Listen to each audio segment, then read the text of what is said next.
Hello বন্ধুরা, সবাই কেমন আছেন? আশা করছি সবাই খুব ভালো আছেন এবং সুস্থ আছেন।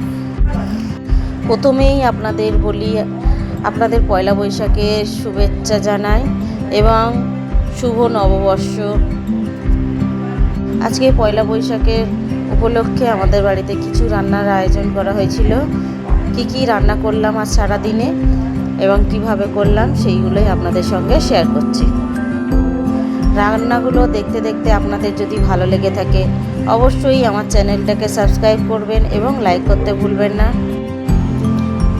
প্রথমে আমি আলুটাকে ভেজে তুলে নিয়েছিলাম, সেটা আপনাদের সঙ্গে শেয়ার করা হয়নি। তারপরে আমি এখানে পটলগুলোকে এক এক করে ভেজে নিয়েছি একটুখানি তেল দিয়ে।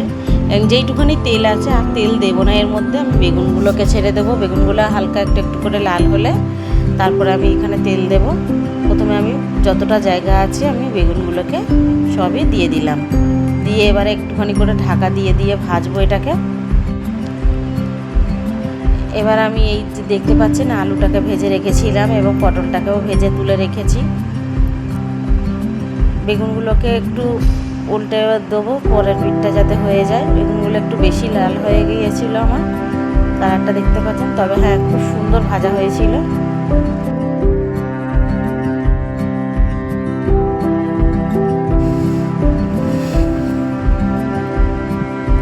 এবার আমি আর এক দিকটাও ভালোভাবে উল্টে দিচ্ছি। এটাও দিয়ে অল্প করে কিছুটা তেল দেব এর মধ্যে।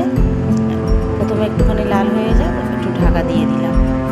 প্রেশার কুকারে একটুখানি মাংস করতে দিয়েছিলাম, এই মাংসটা সিদ্ধ হয়েছে কিনা আমি দেখব। এবারে আমি একটুখানি ভালোভাবে নাকড়ির সাহায্যে নেড়ে দেব।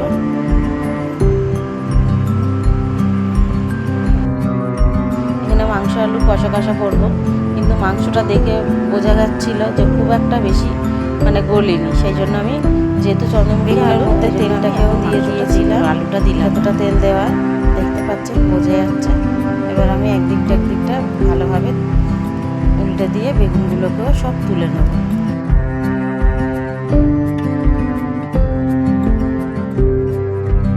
বেগুনটা যতক্ষণে লাল হোক ততক্ষণে আমি একটুখানি আমের চাটনি করে নেব, সেই জন্য একটুখানি প্রিপারেশন করে নিচ্ছি। আমগুলোকে প্রথমে কেটে ভালোভাবে ধুয়ে পরিষ্কার করে নিয়েছি। এবারে ওর মধ্যেই আমি বেশ অনেকটাই এখানে চিনি ব্যবহার করব। চিনিটাকে বেশি করে দিচ্ছি কারণ একদম আমটা খুবই টক ছিল, সেই জন্য বেশি করে চিনি দিয়ে ভালোভাবে হাতের সাহায্যে মাখিয়ে এবার আমি ওটাকে একটু ঢাকা দিয়ে রেখে দেবো চিনিটা মেল্ট হওয়া পর্যন্ত। ততক্ষণে আমার বেগুন ভাজাগুলো হয়ে গিয়েছে। এবার আমি ওই কড়ার মধ্যে বেশ কিছুটা তেল দেব। তেলের মধ্যে আমি এখানে চিকেনের টিকিয়া করে রেখেছিলাম, চিকেনটাকে সব মশলা দিয়ে মিক্সিতে পিষে সব রকম আদা রসুন কাঁচা লঙ্কা নুন হলুদ জিরে মরিচ একটু টিকিয়া মশলা দিয়ে আর সব কিছু দিয়ে হাতের সাহায্যে মেখে নিয়ে টিকিয়ার মতো করে রেখেছিলাম। এবার টিকিয়াগুলোকেও ভালোভাবে ভেজে নেব সুন্দর করে লাল লাল করে।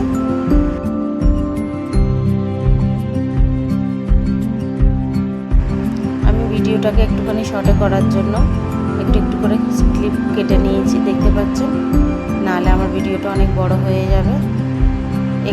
একদিকে আমি ডিমটাও সিদ্ধ বসিয়ে দিয়েছি, একদিকে টিকিয়াটাকেও উল্টে দিচ্ছিলাম।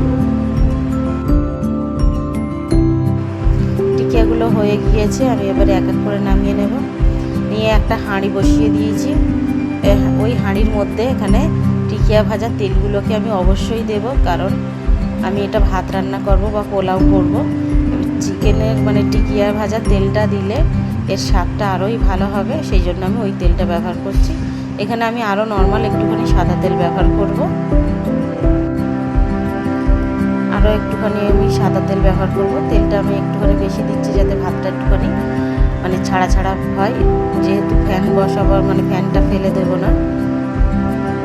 জলটা একটুখানি মাপ করেই নেব, পোলাও রান্না হচ্ছে, এখানে সাদা পোলাও করছি আমি এইসব দিয়ে খাবার জন্য। তেলটা গরম হলে ওর মধ্যে একটু তেজপাতা দারচিনি আর লবঙ্গ দেব আর দুটো এলাচ দেব। দিয়ে এটা গন্ধটা বেরোলে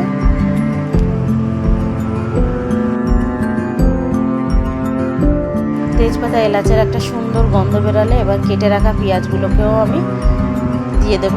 দিয়ে পেঁয়াজগুলোকে খুব সুন্দর সুন্দর করে একদম পুরো বাদামি বাদামি ভাবে বেরেস্তা করে ভেজে নিতে হবে।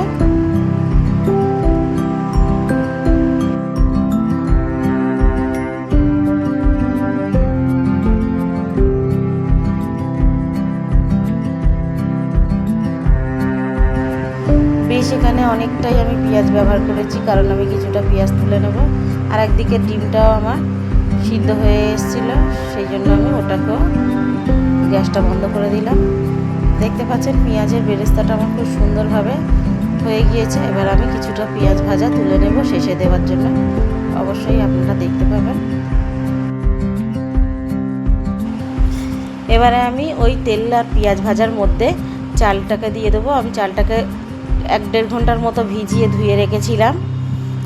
চুপড়িতে করে একটা জলটাকে ঝরিয়ে নিয়েছি। নিয়ে চালটাকেও তেলের মধ্যে বেশ কিছুক্ষণ ধরে একটু ভেজে নেব। ভেজে নেওয়ার কারণে চালটা খুব সুন্দরভাবে একদম মানে ছাড়া ছাড়া ভাতটা হবে, আর খেতেও খুব ভালো লাগবে।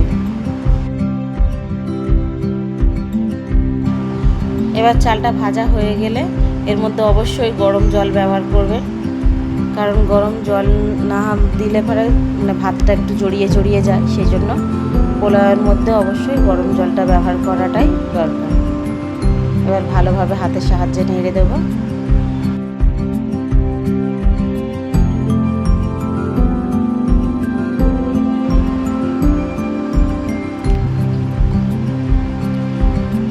এর মধ্যে অল্প করে আমি চিনি নিয়েছি এবং পরিমাণ মতো লবণ দেব।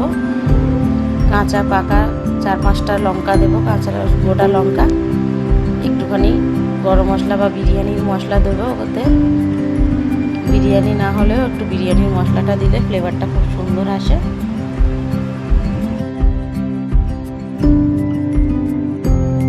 এখানে লবণের পরিমাণটা কম ছিল, সেই জন্য আমি আরও একটুখানি লবণ নিয়ে নিলাম।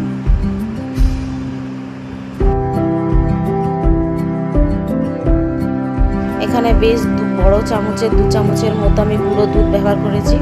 আপনারা পোলাওতে গুঁড়ো দুধ ব্যবহার করবেন।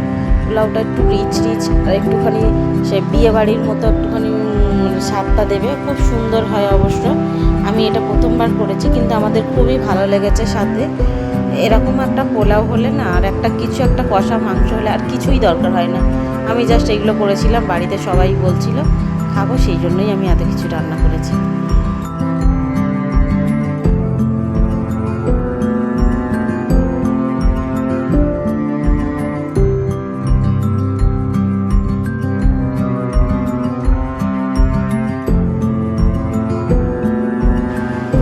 এবার একটা কড়ার মধ্যে একটুখানি তেল দিয়েছি এবং ডিমগুলোকে লাল লাল লাল করে ভেজে নেব। ভাজা হয়ে গেলে আমি এগুলোকেও তুলে নেব।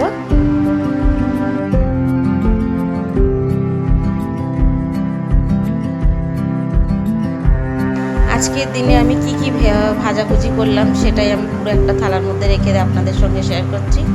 আমি এখানে 5 রকমের ভাজা ভেজেছি, যেরকম টিকিয়া, ডিম, বেগুন, আলু সব রকম। এবার ভাতের মধ্যে আমি ওপর থেকে দিয়ে দিলাম ওই পেঁয়াজ ভাজাটা যেটা রেখে দিয়েছিলাম তুলে, এবং আরও একটুখানি গরম মশলার গুঁড়ো দিয়ে দিলাম। একটুখানি আমি এখানে রোজ ওয়াটার দিয়েছি, গোলাপ জল দিয়েছি, কারণ এটা দিলে পরে ফ্লেভারটা বা গন্ধটা খুব সুন্দর আসে। দিয়ে এবার আরও 5-10 মিনিটের মতো চাপা দিয়ে দেব।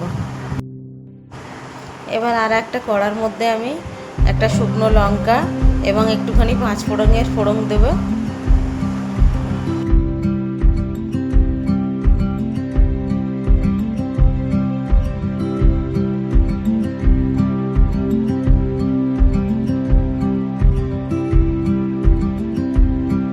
শুকনো লঙ্কা ও 5 ফোড়নের সুন্দর একটা গন্ধ বেরালে আমি মাখিয়ে রাখা আমটাকে, যেটা চিনির সঙ্গে মাখিয়ে রেখেছিলাম, এবার আমি ওইটাকেও দিয়ে দেবো। বেশ আমি ঘন্টাখানিক পরে এটা করছি, ওই জন্য চিনিটা আমার ভালোভাবে মেল্ট হয়ে গেছিলো। এবার এটাকে আমি একটুখানি ভালোভাবে নেড়ে চেড়ে এর মধ্যে একটু জল দেব, যেটা আমটাকে সিদ্ধ করতে সাহায্য করবে। যতক্ষণে আমটা সিদ্ধ হোক, আমি এখানে আরও একটা কড়া বসিয়ে দিয়েছি, ওর মধ্যে বেশ কিছুটা সাদা তেল নিয়েছি। এবার আমি পাঁপড়গুলোকেও এক এক করে ভেজে নেবো তেলটা গরম হয়ে গেলে। দেখতে পাচ্ছেন তেলটা গরম হয়ে গেছে, আমি একটু একটু করে পাঁপড়গুলোকে ভেজে নিচ্ছি। এখানে আমার কাছে প্রায় 3-4 রকমের বেশি পাঁপড় ছিল। আমি সব রকমের পাঁপড়ই অল্প অল্প করে করে ভেজে নিচ্ছিলাম।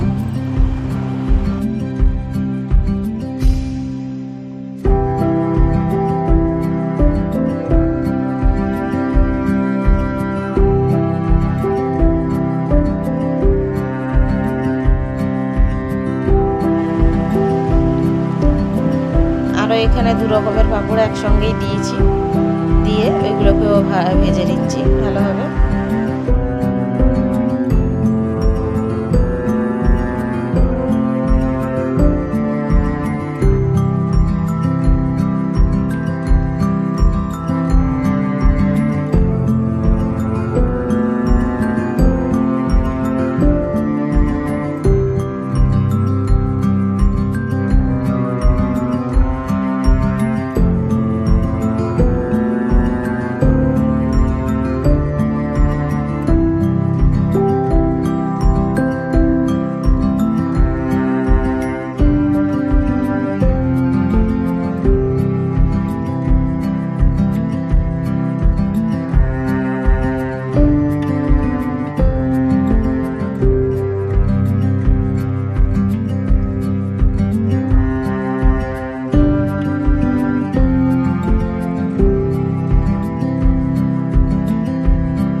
এবারে আমি আমের এটাকে খুলে দেখবো গোড়াটাকে, যে আমটা গলেছে কিনা। হ্যাঁ, আমগুলো সব কিছুই গলে গিয়েছিল। খুন্তির সাহায্যে দেখতে পাচ্ছি পুরো একদম আমগুলোকে ভালোভাবে গলে গেছে। আর একটুখানি আমি ম্যাশ করে দিচ্ছিলাম। এবার আমি ওর মধ্যে ভাজা মশলা এখানে করে রেখেছিলাম, সেটাকেও দিয়ে দিলাম। এখানে জিরে মরিচ আর ধনে ছিল, আর একটুখানি শুকনো লঙ্কা আর তেজপাতা ছিল। সব কিছু একসঙ্গে গরম করে গুঁড়ো করে নিয়েছিলাম।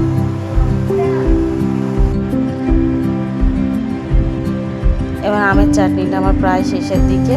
ওর মধ্যে আমি একটুখানি গোলমরিচের গুঁড়ো আর একটুখানি বিট লবণও দেবো স্বাদটাকে ব্যালেন্স করার জন্য।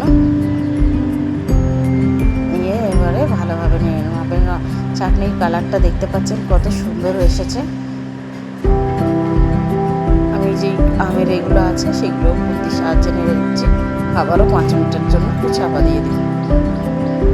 এবার আমার ভাতের এটা দেখাচ্ছি, খুব সুন্দর ভাতগুলো ছাড়া ছাড়া বেশ খুব সুন্দর হয়েছিল। আমি খুন্তির সাহায্যে আপনাদের দেখাচ্ছি। দেখতে পাচ্ছেন ভাতগুলো আমার খুব সুন্দর হবে।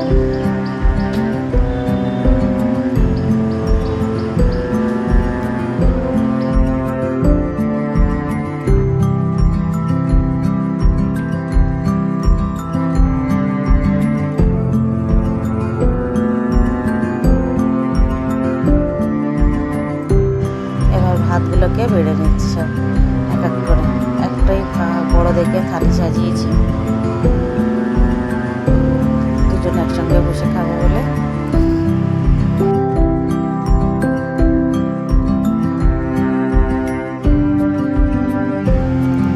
এবার এইভাবে সব গরম গরম পরিবেশন করব।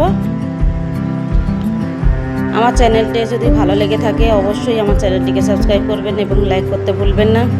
এতক্ষণ আমার সঙ্গে থাকার জন্য আপনাদের সবাইকে ধন্যবাদ।